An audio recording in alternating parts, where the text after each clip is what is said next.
Muchas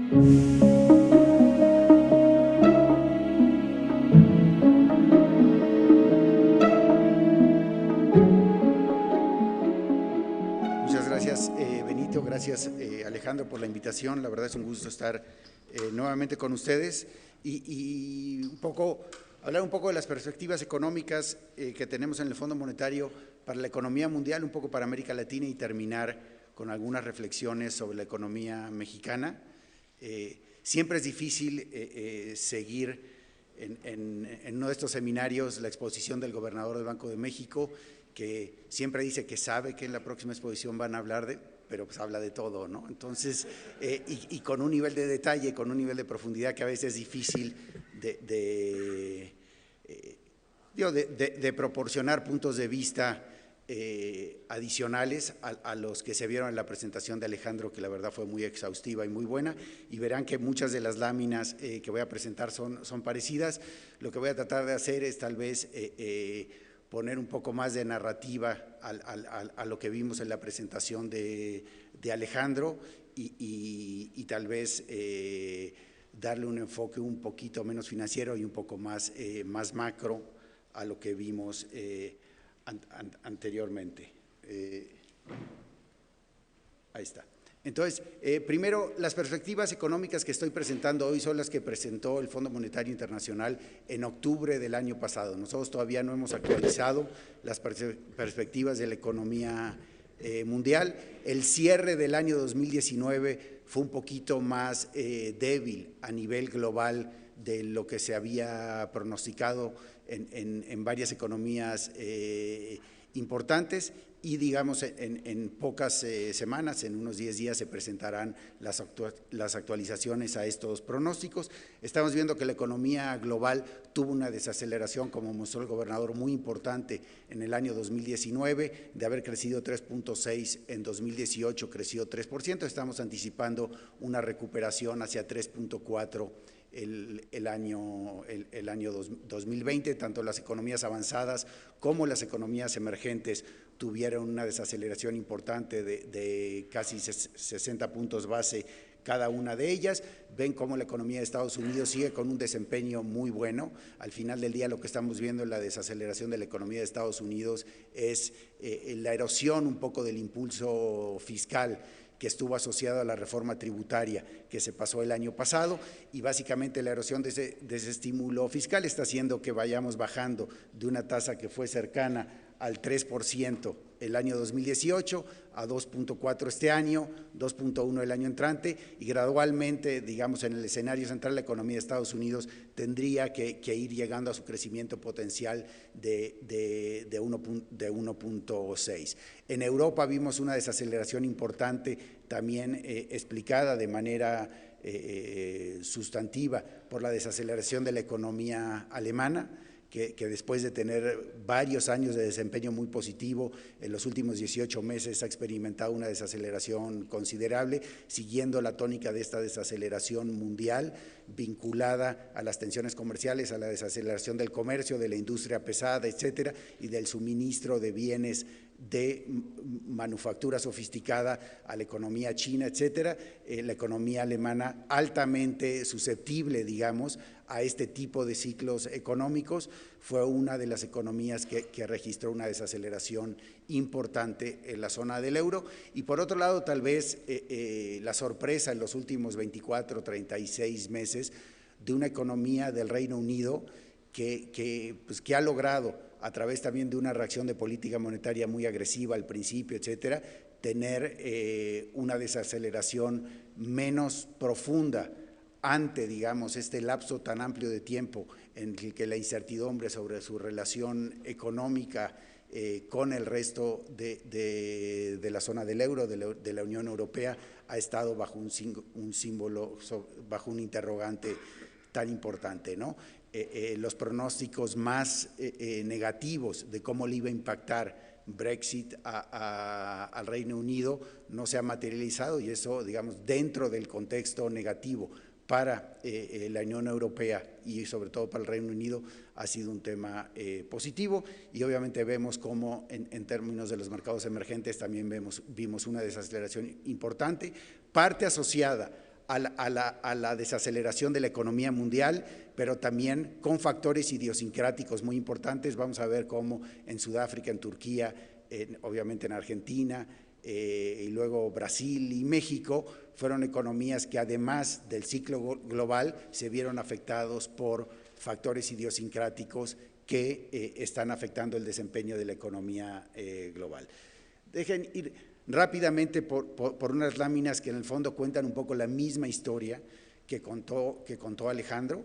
Primero vemos cómo el crecimiento de la economía global en 2019 será el crecimiento más bajo de los últimos 15, 16 años, exceptuando obviamente la crisis financiera global. Entonces sí estamos terminando un año de un desempeño económico mundial muy desfavorable y vemos cómo este ciclo negativo de la economía mundial ha sido un ciclo tremendamente coordinado, porque casi el 90% del Producto Interno Bruto de la economía mundial tuvo un crecimiento tuvo un crecimiento menor en 2019 que en 2018, que es lo que vemos en la lámina derecha. La parte roja de la columna nos muestra el porcentaje del Producto Interno Bruto global que tuvo un crecimiento menor en el 19 que en el 18. Y vemos cómo, obviamente, en 2008, 2009 vimos un fenómeno similar en términos de sincronización de la desaceleración, pero obviamente con una profundidad mucho mayor y con dimensiones mucho más complejas, dados los elementos de crisis financiera que la crisis financiera global tuvo, mientras que la desaceleración que estamos viendo hoy en día es una desaceleración mucho más guiada por fenómenos reales, asociado a las tensiones comerciales en gran medida. Y esto es un poco lo que queremos reflejar en esta gráfica. Es casi la misma gráfica que presentó el doctor Alejandro Díaz de León del lado izquierdo. Son índices de incertidumbre sobre políticas públicas en general en el mundo, que es la línea azul, y la línea roja, un índice de incertidumbre sobre políticas comerciales. Vemos cómo estos índices de incertidumbre tuvieron un crecimiento muy elevado en los últimos 18 meses y cómo eso está correlacionado ampliamente con la desaceleración del comercio internacional que vemos en la gráfica de la derecha.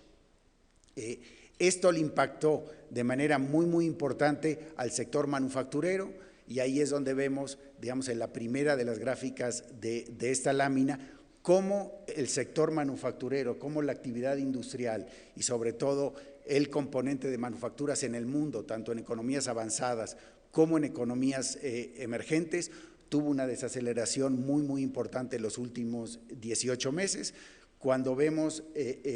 los indicadores más cualitativos de los gerentes de compras a través de los índices del PMI, básicamente vemos una caída muy importante en las órdenes de compra para los próximos 12 meses, que se vino ya frenando en los últimos meses del 2019 y vemos una cierta reversión hacia finales del año pasado. Y por otro lado vemos en el mundo que el sector servicios siguió comportándose de manera más benévola y se pudo aislar de menos de esta desaceleración tan profunda del sector industrial. Como ya han oído, al final del día, en el año 2019, por el lado de la oferta, el sector servicios fue el sector que sostuvo a la economía internacional, y por el lado de la demanda, el consumo tuvo un desempeño relativamente positivo para compensar la caída importante que tuvo el crecimiento de la inversión a nivel mundial, como veremos en las próximas láminas, ¿no? Aquí vemos cómo en los últimos 18 meses la tasa de crecimiento de la inversión en las economías avanzadas tuvo una desaceleración muy importante, que es la línea roja, mientras que el consumo, que es la línea azul, tuvo un componente relativamente estable. Y algo parecido vimos en las economías emergentes, sí vimos alguna caída en el crecimiento del consumo, pero en relación a la caída de la inversión vemos que esta desaceleración mundial es una desaceleración muy enfocada en el sector inversión, en el sector manufacturero, y por eso muy atada a la incertidumbre que se generó por las relaciones comerciales entre las principales economías del mundo, que generó, como decía el gobernador, una actitud de espera para desarrollar grandes proyectos, tal vez una actitud de replanteamiento de ciertas estrategias de logística, de producción, de integración de cadenas de valor, etcétera, y por lo tanto una actitud de prudencia muy importante sobre grandes decisiones económicas en las mayores economías del mundo, que eventualmente terminó afectando a la gran mayoría de las economías, tanto avanzadas como desarrolladas, explicando esta desaceleración sincronizada que hemos visto. Aquí vemos cómo también la tasa de crecimiento de los mercados emergentes es la más baja, exceptuando el pico de la crisis financiera global de los últimos 15 años, y vemos en la gráfica a la derecha ya aquellas economías que también por su tamaño o por sus grandes contracciones tuvieron un efecto adicional por factores idiosincráticos sobre el crecimiento promedio de las economías emergentes. Vemos cómo en el caso de la economía argentina se profundizó la recesión en 2019 con una caída de 3.1%, que estamos esperando que haya sido el cierre para ese año. Vemos también cómo la economía brasilera, que a principio de año se tenía una expectativa de que el crecimiento se iba a acelerar de manera importante, esa aceleración no se materializó. India tuvo también una desaceleración de más de un punto porcentual, y dada la importancia de la economía india en el promedio de las economías emergentes, ese es un tema importante. Y luego vemos economías como México, Rusia y Turquía, que realmente tuvieron desaceleraciones importantes de alrededor de 2 o mayor a 2 puntos porcentuales de 2018 a 2019. Y luego vemos el caso realmente preocupante de la economía venezolana, que independientemente de ser una economía pequeña en el conjunto de economías emergentes, dada la gran contracción económica por la que está atravesando, influye en el promedio. Se espera que la contracción económica en Venezuela el año pasado haya sido de 35%, y como veremos más adelante, acumulando la contracción económica en Venezuela en los últimos 5 años, la economía venezolana se ha contraído 60% en 5 años. Entonces hablaremos un poquito más de ello en la sección de América Latina. Como dijo el gobernador presentó números de inflación en la economía mundial de más de los deflactores de precios del consumidor, y no la inflación general en las economías avanzadas, pero un poco la historia es la misma durante 2019, y sobre todo pensando en la economía de Estados Unidos, vimos un buen desempeño de la economía de Estados Unidos, un desempeño muy favorable del mercado laboral con tasas de desempleo históricamente bajas, alrededor de 3,5%, pero no vimos lo que se anticipaba, que era que la inflación empezara a cobrar un poco más de fuerza, dado este entorno en donde ya, digamos, la tasa de utilización de los factores de la producción y sobre todo del empleo estaban en niveles máximos. O sea, de alguna manera, y este es el tema que se ha venido mencionando en los últimos años, de hasta dónde, digamos, los coeficientes de una curva de Phillips se han modificado, y la curva de Phillips se ha vuelto mucho más plana. Esto es que el efecto de las tasas de desempleo sobre la inflación son mucho menores de los que veíamos antes, o hasta donde también es la suma de varios choques de precios relativos favorables para la inflación sucesivos en los últimos años, que ha mantenido la tasa de inflación baja. Pero independientemente de eso, el proceso de normalización de la política monetaria en Estados Unidos, dado estos fenómenos en el lado inflacionario, pues básicamente le permitió a la Reserva Federal primero entrar en una pausa y eventualmente revertir parte de los aumentos que habían realizado, pero es un fenómeno que va más allá de Estados Unidos, y una preocupación de las autoridades monetarias sobre la posibilidad de lo que le están llamando las economías avanzadas, de que se desanclen las expectativas de inflación, pero que se desanclen a la baja, que básicamente las expectativas de inflación no regresen alrededor del 2%, que son los objetivos de inflación de las economías avanzadas, y que tengan una cierta tendencia hacia cero, en lo cual estas economías podrían entrar en un ciclo deflacionario que realmente genera preocupación en los banqueros centrales, y de ahí también otra razón importante para pausar el ciclo de normalización que se venía llevando a cabo en años anteriores y básicamente revertir parcialmente estas medidas para tratar de evitar este camino de las expectativas inflacionarias a expectativas cada vez más bajas que pudiesen meter a las economías de estos países en una posición de un ciclo deflacionario y también que limiten la capacidad de la política monetaria de reaccionar de manera importante en caso de que estas economías se desaceleren. Toda la discusión que se tuvo sobre, digamos, los límites de la política monetaria cuando las tasas de interés nominales se acercan a cero y el uso de instrumentos alternativos claramente tiene, digamos, en un nivel de preocupación y de análisis a los bancos centrales para tratar de pensar cuál es el arsenal de medidas que pudiesen tener en caso de enfrentar una nueva recesión en este escenario en donde las tasas de interés ya son muy bajas y donde ya el margen de acción de la política monetaria es bastante menor del margen de acción que tradicionalmente han tenido los bancos centrales cuando han entrado en la fase descendente del ciclo económico. Digamos, este escenario de baja inflación, de desaceleración de la economía mundial, etcétera, llevó a un ciclo también tremendamente sincronizado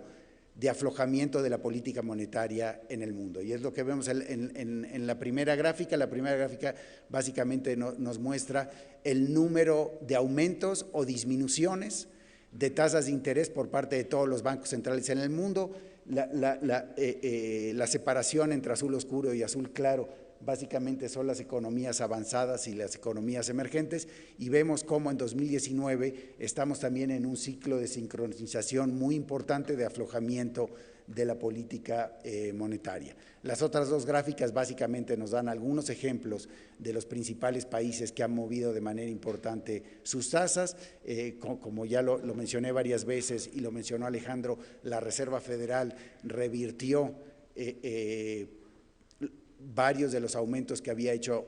anteriormente con medidas secuenciales de reducción de 25 puntos base de la tasa de fondos federales. También vimos el Banco Central Europeo tomando una medida de reducción de tasas y manteniendo sus programas de expansión cuantitativa, y luego este entorno obviamente abrió la puerta para que los principales bancos centrales de economías emergentes, Brasil, Rusia, México, etcétera, también entren en un ciclo de reducción de tasas de interés. Finalmente, la última lámina muestra un poco que en el mundo también vimos cierto apoyo contracíclico de la política fiscal para estimular la demanda agregada. Fue menos de lo que tal vez algunos analistas empujaron como reacción de política económica. O sea, varios economistas muy renombrados en el mundo, Larry Summers, Olivier Blanchard, etcétera, han estado empujando para que la reacción de política económica dependa menos de la política monetaria y más de la política fiscal, sobre todo en aquellos países que tienen espacio fiscal para estimular la demanda agregada. Vimos ciertos, digamos, ajustes cuando vemos la posición primaria de las finanzas públicas en el mundo ajustada por el ciclo económico en cada uno de los países. Vimos cierto movimiento hacia la relajación fiscal, pero no en la magnitud que algunos analistas han venido proponiendo. Obviamente esto generó este contexto, digamos, de condiciones financieras más estimulantes para la demanda agregada, como ya lo mostró Alejandro Díaz de León en varias gráficas. Aquí básicamente estamos mostrando lo mismo, nomás en términos acumulados y no en la serie de tiempo, como los bonos a 10 años en moneda doméstica tuvieron una reducción muy importante alrededor del mundo, tanto en mercados avanzados como en mercados emergentes, como los diferenciales de tasas de interés para mercados emergentes medidos a través de los spreads de CDS, de los credit default swaps a 5 años, también se redujeron de manera importante, un poco mostrando, digamos, este mayor apetito por riesgo que tienen los inversionistas internacionales. Uno podría debatir, ¿esto es porque ha mejorado la situación fundamental de los mercados emergentes o es porque hay un mayor apetito por riesgo? Es difícil ver una mejora importante de los fundamentos fiscales que definirían, digamos, el sustento para una mejora en los ratings crediticios de las economías emergentes, porque los niveles de deuda no han disminuido de manera importante como proporción del PIB, tampoco, digamos, los procesos de consolidación fiscal en un entorno recesivo se han intensificado, y en ese sentido nos reflejan más un mayor apetito por riesgo por parte de los inversionistas internacionales en este mundo en el cual vemos, tanto para los corporativos más importantes como para los soberanos más sólidos en el mundo avanzado, tasas de interés reales negativas, ¿no? Y el último,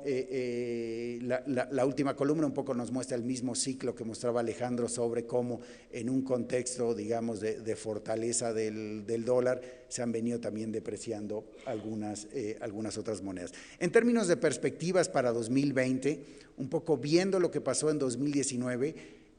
primero vemos que hacia final del año se empezaron a ver ya señales de estabilización. Vemos cómo en términos comerciales, sobre todo la línea roja nos muestra el cambio en el comercio mensual mes a mes, no las tasas de crecimiento de 12 meses. Y esto nos permite juzgar de mejor manera si en el margen la situación del comercio internacional está mejorando. Y ahí sí vemos ciertos incrementos en el comercio internacional en los últimos meses.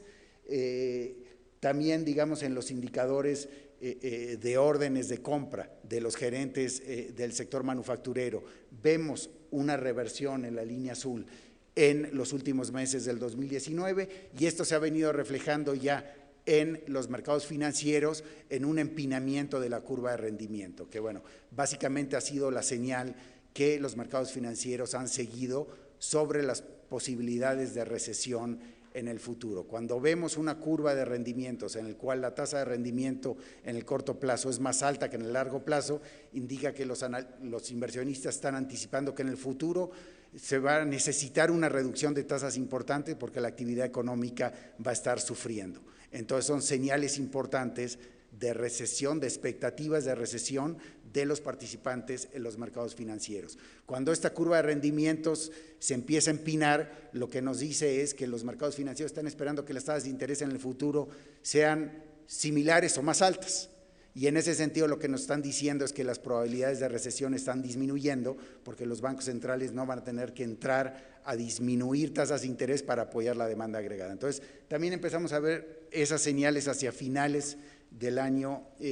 pasado, básicamente generando este contexto en el cual al cierre del 2019, principios del 2020, un poco lo que se estaba anticipando es que la principal fuente de incertidumbre que estaba afectando el desempeño de la economía mundial, que eran las tensiones comerciales, se aminoren de manera importante durante 2020 y que también se mantengan las condiciones financieras favorables que estaban apoyadas de manera importante por políticas más expansivas de las autoridades monetarias. Entonces, en la medida que se mantenga la reacción de política monetaria y fiscal que sustenta la demanda agregada, que se empezó a implementar en 2019, y se vayan disminuyendo los factores negativos que generaron incertidumbre sobre la economía mundial en 2019, se anticipa que la economía mundial en 2020 empiece a tener un mejor desempeño durante el año, y también se anticipa que algunas de los problemas más importantes en mercados emergentes se vayan resolviendo durante el año 2020, dándonos esta expectativa de recuperación económica. En Latinoamérica básicamente vimos, por un lado, todos estos factores de la economía internacional jugando de manera muy importante, además de factores idiosincráticos a los que haré referencia. En primer lugar, vemos en esta lámina cómo las exportaciones de América Latina al mundo también sufrieron una desaceleración muy importante y básicamente empezaron a contraerse durante 2019. Vemos cómo las exportaciones de América Latina, que estaban creciendo entre tasas de 8 y 12% en los 36 meses posteriores, tuvieron un ajuste muy importante a la baja y entraron en un rango de crecimiento negativo. La lámina la gráfica del medio nos muestra el crecimiento de los socios comerciales de América Latina. Básicamente, el crecimiento de aquellas economías fuera de América Latina que tienen comercio internacional con los países de América Latina, y vemos cómo en promedio la demanda externa para productos de América Latina cayó de manera importante y no se espera que esta caída se revierta en los próximos años, ni para el año 20, ni para el 21, ni para el 22. Y por el lado del precio de las materias primas tampoco vemos un entorno, no es un entorno muy negativo, pero tampoco un entorno que apoye una reactivación económica muy importante en América Latina. En América Latina básicamente tuvo el beneficio de un mercado financiero que andaba, donde se buscaba mayor rendimiento y por lo tanto, digamos, este impulso que vimos anteriormente en el cual los diferenciales de crédito, los diferenciales de rendimiento, etcétera, disminuyeron en todas las economías, también se materializó en América Latina. Podemos ver cómo tanto para los corporativos como para los soberanos en América Latina tuvimos una reducción en las tasas de interés que pagaban los bonos de los gobiernos de América Latina y de las principales empresas, y eso dio lugar, como vemos en la última gráfica, a un crecimiento importante en los flujos financieros hacia la región en el año 2019. En términos de crecimiento económico, para 2019 básicamente estamos esperando que América Latina haya crecido solo a 0.2%, básicamente la región estuvo estancada en el año 2019, ahí pueden ver un poco el crecimiento que estamos esperando para todos los países de la región. Y en rojo estamos poniendo, como estas son las expectativas que teníamos en octubre de este año, en rojo estamos poniendo aquellos países en los cuales los indicadores económicos entre octubre y diciembre fueron más débiles de lo que nosotros anticipábamos, y por lo tanto estos indicadores nos sugieren que probablemente vengan revisiones a la baja en el crecimiento económico en economías como Chile, que obviamente por las tensiones sociales hubo un efecto económico muy importante al cierre del año, también en Perú, etcétera. En el caso de Brasil tal vez veamos un cierre del año ligeramente mejor que este 0.9 que estábamos esperando, pero básicamente vemos una región en donde México está creciendo muy cerca de cero. Brasil, después de varios años donde tuvo una contracción de casi 8%, no tiene tasas de crecimiento más allá de 1%, que son las dos grandes economías de la región, y vemos que economías como Chile, bueno, como Perú, Colombia y Chile, hablaré un poquito más adelante, pues básicamente estaban tratando de acercar un crecimiento de 3% después de haberse ajustado a una caída en los términos de intercambio cuando cayeron el precio del petróleo, del cobre, de la plata en los años 2014, 2015, que llevó a desaceleraciones importantes en esos países. Déjenme, digamos, de nuevo viendo este ciclo económico, vemos cómo las exportaciones de América Latina, país por país, han tenido caídas importantes a lo largo del año, pero también vemos factores idiosincráticos importantes que están relacionados también con incertidumbre de políticas públicas en cada uno de los países. Vemos cómo en el caso de Chile se incrementó de manera importante la incertidumbre sobre las políticas públicas a raíz de las manifestaciones y de las tensiones sociales que vivió Chile a partir de octubre, y donde se abrió un compás de revisión de políticas públicas importantes en ese país. Vemos cómo en el caso también de Colombia, en los últimos 24 meses el índice de incertidumbre de políticas públicas ha sido mayor que la media, lo mismo que se ve para el caso de la economía mexicana. Y estos factores idiosincráticos de incertidumbres de políticas públicas básicamente han limitado el impulso que la recuperación de la inversión podría haber generado, o muchos analistas esperaban se materializara en estas economías. Vemos cómo la línea roja, después de haber tenido un periodo relativamente largo en América Latina de crecimientos negativos de la inversión, se venía viendo una recuperación de la tasa de crecimiento de la inversión, pero a niveles también relativamente débiles de alrededor de 2, de 3%, pero no un proceso de recuperación de la inversión muy importante. Y en el caso de México, este proceso de recuperación de la inversión claramente no se dio, y es más, el proceso de inversión básicamente se ha venido deteriorando a lo largo del año. Y después todavía tenemos en América Latina varios países que están pasando por recesiones importantes, principalmente generadas por factores internos, ¿no? Como el caso de Argentina y de Ecuador, dos países en los cuales después de muchos años de crecimiento del gasto público, etcétera, básicamente del gasto público y de la deuda, se enfrentaron con una situación de pérdida de acceso a los mercados financieros y por lo tanto se implementaron planes de estabilización que llevaron ajustes fiscales importantes, correcciones de la balanza de pagos y que obviamente tuvieron como consecuencia crecimientos negativos de esas economías. Y el caso que comentaba anteriormente de Venezuela, con esta contracción acumulada de 60% en los últimos 5 años, que obviamente ha generado un proceso migratorio como el que no se había visto en América Latina en la historia. Alrededor de 5 millones de venezolanos han salido del país.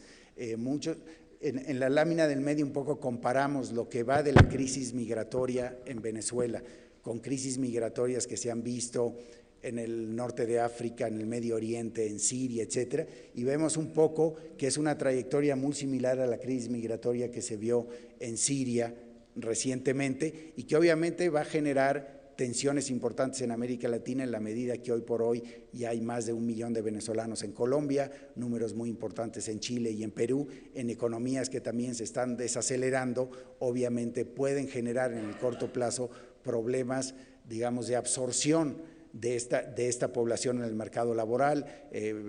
Obviamente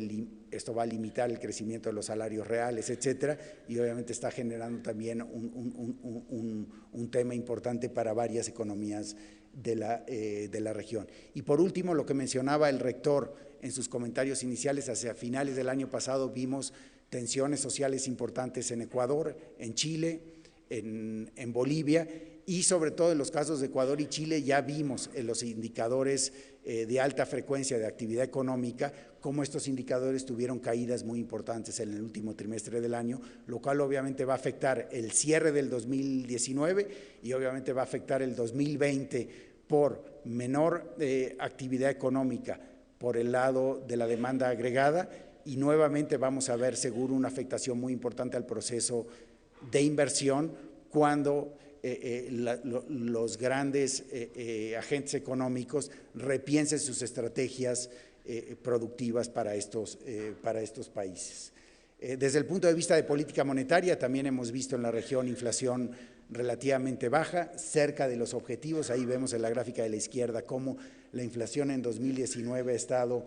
en el rango objetivo para todos los países de la región y se espera que esté en el medio de este rango en el año 2020 y cómo esto, junto con las condiciones financieras internacionales más laxas, ha abierto la puerta para que los bancos centrales reduzcan sus tasas de interés de manera importante. Y ahí vemos cuál ha sido la reducción acumulada de tasas de interés en cada uno de esos países del nivel máximo que alcanzaron las tasas de interés en el ciclo de endurecimiento de la política monetaria y cómo a partir de ese punto cada uno de estos bancos centrales lo ha podido reducir. En el caso de Brasil vemos una reducción muy importante, las tasas de interés llegaron a niveles de 14% hace 3 años y a partir de ahí el Banco Central de Brasil ha visto, dado el buen desempeño de la inflación y este contexto internacional, la posibilidad de reducir la tasa de interés de manera muy importante y lo mismo hemos visto en Colombia, en Perú, un poco menos en Chile y México, pero Chile hay que recordar tiene tasas de interés menores al 2% nominales. O sea, Chile básicamente se está acercando más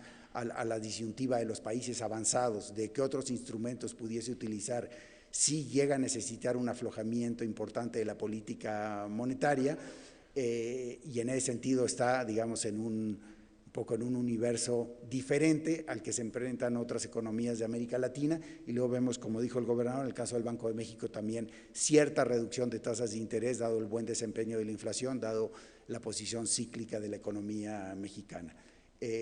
Cuando vemos los desempeños de los mercados financieros, la verdad no me quiero detener mucho en esta gráfica, lo único que quiero resaltar es que los mercados financieros, cuando uno ve la diferencia entre el retorno en la renta variable y en la renta fija, vemos cómo ha habido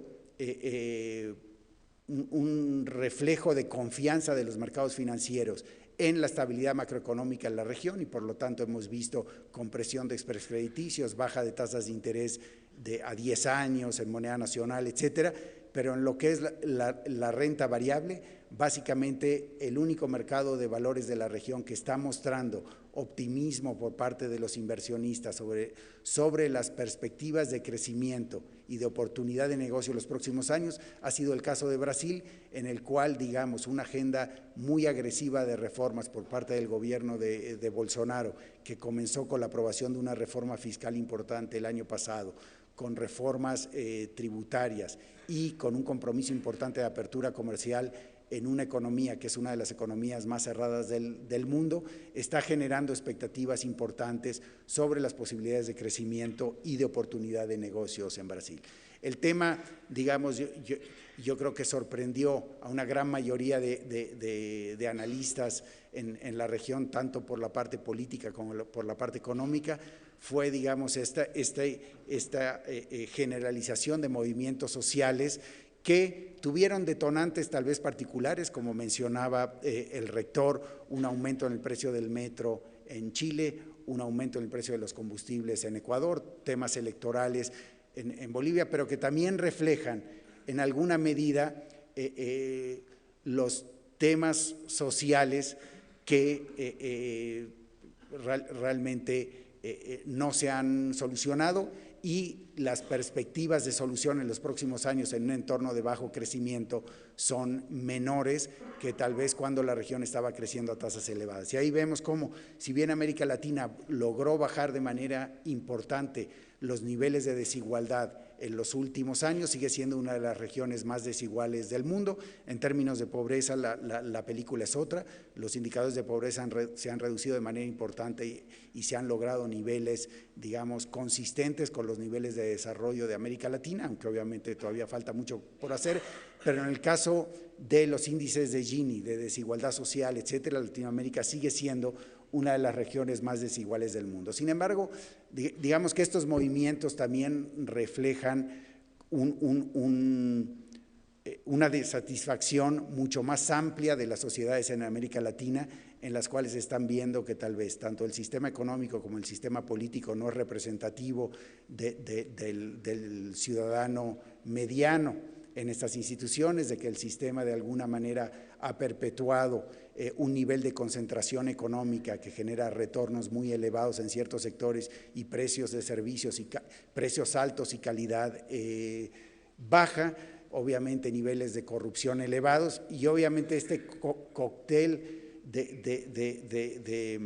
de agravios junto con una situación económica más complicada y un sistema político que probablemente no se percibe como eficiente para canalizar estas preocupaciones y empezar a darle soluciones a estas preocupaciones, generó obviamente un nivel de tensión social que realmente nadie había anticipado en los últimos años y que realmente nos tiene que llevar a pensar primero cómo se debe de redefinir la agenda de política económica, la agenda de política social, con las líneas que mencionaba el rector en sus palabras iniciales, que por un lado se mantengan los grandes logros que se han hecho en muchos países de la región en temas económicos, en temas de inversión, en temas de crecimiento, en temas de estabilidad macroeconómica, pero que también se pongan en el mismo nivel de la agenda económica las preocupaciones que de alguna manera la sociedad, independientemente de cuáles hayan sido los detonantes de estos movimientos, válidos o no válidos, al final del día en Chile, independientemente de lo que uno piense del precio del metro en Chile, después de eso más de 1 millón de personas salieron a la calle y básicamente el hecho que en un país de 12 millones de habitantes tengas más de 1 millón de personas en la calle, básicamente manifestando un cierto malestar muy heterogéneo, refleja que el proceso y la agenda de política económica tiene que complementarse con otros elementos.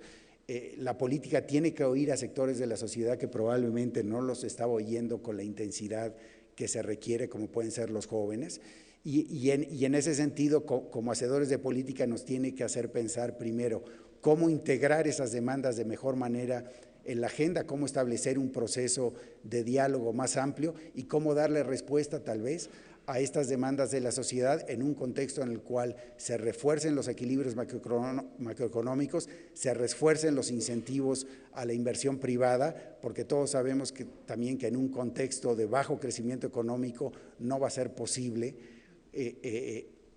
corregir de manera sostenible y rápida estos problemas sociales que afectan a la región. Entonces, ese yo creo que es un debate que nos va a tener ocupados durante muchos años y que, como mencionaba el rector, también representan riesgos muy importantes para la región, dado que en muchos de estos casos, como vimos en la primavera árabe, etcétera, la disatisfacción es válida, los factores que generan estos descontentos son tremendamente justificables, pero luego las sociedades no han encontrado la manera de canalizar ese diagnóstico en una propuesta de política viable, y obviamente han llevado a el deterioro de las condiciones macroeconómicas sin una solución importante a los problemas sociales que estaban generando estas manifestaciones. Entonces, de ahí, digamos, el reto que tienen las sociedades en América Latina y en el mundo para encontrar este equilibrio es muy, muy grande, y yo creo que va a ocupar a muchos de los países de la región en los próximos años. Rápidamente, ¿cómo ve el equipo que cubre México en el Fondo Monetario Internacional la situación del país en este último año? Yo diría las dos gráficas de la derecha nos muestran cómo, digamos, la estabilidad del marco macroeconómico que ha prevalecido en México en los últimos 20 años se ha materializado de manera muy consistente. Vimos o estamos esperando que para el año 2019 se cierre el año desde el punto de vista de finanzas públicas con el cumplimiento de las metas fiscales que se establecieron en la Ley de Ingresos y en el Presupuesto de Egresos de la Federación, y con esto que la razón de deuda producto se mantenga constante. La aprobación del Presupuesto de Egresos y de la Ley de Ingresos para 2020 también es otro dato importante que refleja el compromiso con la estabilidad macroeconómica. Y por otro lado, como mencionó el gobernador del Banco de México, vimos una reducción de la inflación muy importante, una conducción sin ningún cambio de la política monetaria en los últimos meses con respecto a lo que el Banco de México venía haciendo antes, y si hay algún cambio en la dirección correcta, como comentó el gobernador, de ver probablemente menor sesgo hacia la intervención en el mercado cambiario, y por lo tanto a tener un mercado cambiario todavía más flexible, con menor intervención, lo cual llevó obviamente a una reducción en la inflación, dadas las condiciones digamos, de bajo crecimiento en la economía y de bajas presiones inflacionarias. Entonces, en ese lado, y eso lo vemos reflejado también en el comportamiento de los inversionistas internacionales, un incremento en la confianza sobre la permanencia, digamos, de este marco de políticas macroeconómicas que ha regido en el país, de finanzas públicas sanas, prudentes, etcétera, independencia del Banco Central, inflación baja y estable, regulación financiera orientada de manera muy importante a la solidez de los bancos y a evitar riesgos sistémicos en el sistema financiero, y creo que eso en este primer año se ha materializado de manera muy importante. Segundo lugar, vemos, digamos, un sector importante que está generando riesgos en la economía nacional, que es el sector energético, con la caída en la producción de petróleo que ya viene de muchos años, pero no se ha detenido, y que se ha manifestado y que ha también empeorado la debilidad financiera que Petróleos Mexicanos ya tenía, y eso se ha materializado en los grandes crecimientos que hemos visto en el diferencial de intereses entre lo que paga Petróleos Mexicanos en sus bonos y lo que paga el soberano, lo que paga UMS, ¿no? En ese sentido, eso nos está reflejando la preocupación de los inversionistas institucionales de prestarle a Petróleos Mexicanos y es un termómetro del riesgo que ven en el sector, que es un sector que podría contaminar las finanzas públicas. ¿Por qué? Porque sería muy difícil conceptualizar una situación en la cual tengamos un evento crediticio en Petróleos Mexicanos en el cual el gobierno federal no apoye, como hemos visto el año pasado, siendo el único accionista de Petróleos Mexicanos que no apoye financieramente a Petróleos Mexicanos. Y en la medida que esta carga financiera del soberano de Pemex al soberano se incremente, eventualmente podría, digamos, limitar los beneficios, digamos, del lado derecho de la gráfica, ¿no? Todo el esfuerzo que se está haciendo en finanzas públicas, en política monetaria, etcétera, se podría ver afectado por las contingencias financieras que se podrían estar generando en otros sectores. Y el otro, obviamente, tema muy importante para la economía nacional ha sido la falta de crecimiento. Vemos cómo en el año 2019 el crecimiento que nosotros anticipamos de 0.4%, algunos analistas se han movido a tasas aún ya más bajas, pues básicamente el gran reto de crecimiento de México se amplifica para los próximos años. Y nada más para cerrar, ¿qué explica el bajo crecimiento de México? Creo que es importante destacar que hay factores externos importantes. Aunque Estados Unidos tuvo un muy buen desempeño en términos de Producto Interno Bruto, la producción manufacturera de Estados Unidos, como vemos en la línea negra de la parte derecha de la gráfica, creció a tasas negativas hacia el cierre del año. Sufrió como el ciclo manufacturero en todo el mundo. Y la economía mexicana está vinculada a Estados Unidos principalmente a través del sector manufacturero. Entonces vemos cómo la línea verde, que son las manufacturas en México, siguieron el ciclo de desaceleración de Estados Unidos, básicamente también reflejando la caída de nuestras exportaciones a Estados Unidos. Entonces hay un factor externo ahí, yo creo importante, que no hay que minimizar. Un segundo factor que es totalmente interno, pero que también hay que poner en perspectiva, es que en los últimos 3 cambios de gobierno, la economía se ha desacelerado casi en el mismo monto que este año. O sea, si nosotros vemos los cambios de gobierno de 2006 a 2007, de Fox a Calderón, si vemos los cambios de Calderón a Peña Nieto, y este cambio, en cada uno de esos casos la economía se ha desacelerado entre 150 y 200 puntos base. Entonces, la incertidumbre de un primer año de gobierno siempre ha sido muy alta en el país, este año no ha sido la excepción. Ahora, el tercer factor que es muy importante, que mencioné anteriormente, mencionó el gobernador del Banco de México, es la inversión. Estamos viendo que el crecimiento de la inversión total de la economía, que es la línea roja, está al nivel más bajo desde el año 2009, lo cual refleja todas estas condiciones de incertidumbre en sectores claves que se están replanteando, que obviamente han llevado una actitud de espera por parte de todos los inversionistas, por parte de todas empresas pequeñas, grandes, etcétera, para entender cuál va a ser el entorno regulatorio al que van a estar enfrentados y ver si bajo ese entorno las decisiones de inversión se sostienen o básicamente las rescalan. Y en ese sentido sí hemos visto en el 2019 un efecto muy importante, parte por factores externos como es la renegociación del Tratado de Libre Comercio de América del Norte, etcétera, y parte por factores domésticos que tal vez ha sido de mayor envergadura de lo que se vio en otros cambios de gobierno y refleja de manera importante los retos para los próximos años de disminuir la incertidumbre, de generar condiciones de certeza para que el sector privado invierta y básicamente sea el motor de la creación de empleos, sea el motor de el crecimiento económico, de la productividad en el país y probablemente extendiendo un poco lo que decía el gobernador, de que México pueda aprovechar tal vez condiciones internacionales que vayan a ser favorables. Porque si bien estas tensiones comerciales para una economía tan abierta como México deberían ser negativas, en la medida que también lleven a una redefinición de las cadenas de valor hacia polos más regionales,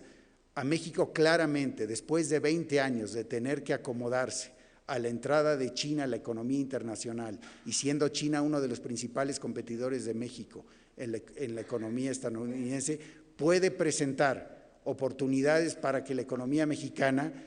tome cierta ventaja de esta redefinición de las cadenas globales de valor. Pero para eso también hay que generar condiciones de certidumbre domésticas, como mencionaba el gobernador, en el sector energético a través del precio de la electricidad, a través de la regulación de sectores claves en la economía nacional, para que no sustituyamos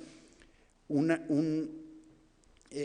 solución que disminuya la incertidumbre externa una vez que se firme el nuevo Tratado de Libre Comercio en América del Norte,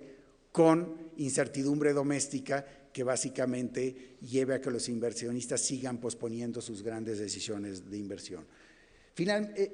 Finalmente, los grandes retos, yo diría, con respecto a la política fiscal, si tomamos en la primera gráfica de la izquierda arriba, la Secretaría de Hacienda ha dicho que para los próximos 5 años va a haber presiones de gasto importante por el lado de pensiones y por el lado de inversión pública que pueden sumar 1,5 puntos del PIB. La Secretaría de Hacienda dice que básicamente esto en los próximos años se va a financiar a través de un crecimiento en los ingresos petroleros, un crecimiento en la eficiencia recaudatoria y todavía mayores eficiencias en el resto del gasto público. En nuestra última consulta del artículo 4, que es el documento que se escribe sobre la economía mexicana, creemos que las previsiones de gasto son un poco más altas y que obviamente la capacidad de absorción por parte de eficiencia recaudatoria e ingresos petroleros va a ser menor de lo anticipado, y de ahí que la economía mexicana en el mediano plazo enfrente retos fiscales importantes que también se incrementan, yo diría, por 2 motivos. Uno es esta gráfica de mi derecha arriba, en donde nos muestra la diferencia entre la parte gris y azul de la columna, es el índice de Gini, la distribución del ingreso en cada país antes y después de impuestos. La diferencia en el caso de México y Chile, que es casi minúscula, lo que nos dice es que los impuestos y las transferencias del gobierno federal no tienen un impacto muy importante sobre la distribución del ingreso. Y probablemente países con el nivel de ingreso per cápita que tiene México y que tiene Chile, y la sociedad, pues, es parte de lo que estamos viendo también como producto de estas tensiones sociales. La sociedad está demandando que la política fiscal, tanto por el lado del gasto como por el lado del ingreso, sea más redistributiva. Para eso se necesita una capacidad tributaria mayor del Estado. O sea, los estados que tienen mejor salud, mejores servicios públicos, mejor inversión pública, tienen un nivel de ingresos mayores de lo que ha tenido México en promedio en los últimos 10 años, que es lo que vemos en la gráfica de ahí abajo. Y todo esto ha hecho que en el margen, cuando comparamos el riesgo crediticio a través del diferencial del ENVI para el caso de México con la mediana de los mercados emergentes, de ser un país que hace 10 años estábamos justo al lado de la mediana, hoy realmente México, por el lado de los inversionistas, no se lo ve tan sólido como se lo veía en relación al resto de los mercados emergentes, como se lo veía hace 10 años. Todas estas presiones potenciales en el ámbito fiscal generan ciertas dudas y obviamente nos han rezagado en términos de la percepción que los mercados emergentes tienen sobre la sostenibilidad fiscal en la economía, y obviamente este va a ser un reto importante que, de acuerdo a lo que se publicó en ese estudio que realizó el Fondo Monetario, va a requerir en algún momento probablemente acciones en el ámbito fiscal. Finalmente, con respecto a la política monetaria y también haciendo referencia a ese documento que publicamos del Fondo Monetario, básicamente lo que vemos en la gráfica de la izquierda es que obviamente la tasa de interés real en México es sustancialmente más alta que la tasa de interés neutral o de equilibrio, que es el rango negro que estamos poniendo en esa gráfica. Y básicamente en el resto de América Latina, dadas las condiciones de laxitud en el mundo, en los mercados financieros y la debilidad económica, eso le ha permitido a los bancos centrales en la región tener tasas de interés cerca del rango neutral y en algunos casos por debajo del rango neutral. Entonces vemos un espacio importante en el caso del Banco de México para que continúe este proceso de reducción de tasa de interés y que en este contexto de incertidumbre, de desaceleración económica, etcétera, el Banco de México en el margen pueda ir apoyando a través de condiciones financieras más laxas, en caso de que no se incrementen los factores de incertidumbre, la actividad económica en los próximos años. Y eso queda muy claro cuando uno ve la gráfica de comportamiento de las tasas de interés, que es la línea azul, con la evolución de la inflación en México. Las decisiones de política monetaria son mucho más sofisticadas que esto. Esto es una visión muy cruda de la posición monetaria, pero claramente vemos cómo el Banco de México,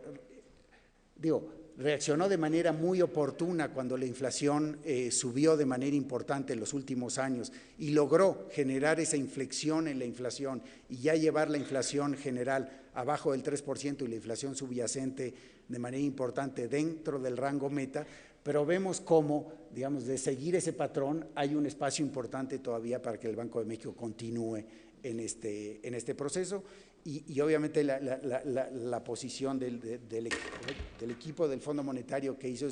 ese estudio es que la credibilidad que tiene hoy en día el Banco de México, lo bien ancladas que están las expectativas de inflación de mediano plazo, etcétera, le van a permitir continuar apoyando este proceso de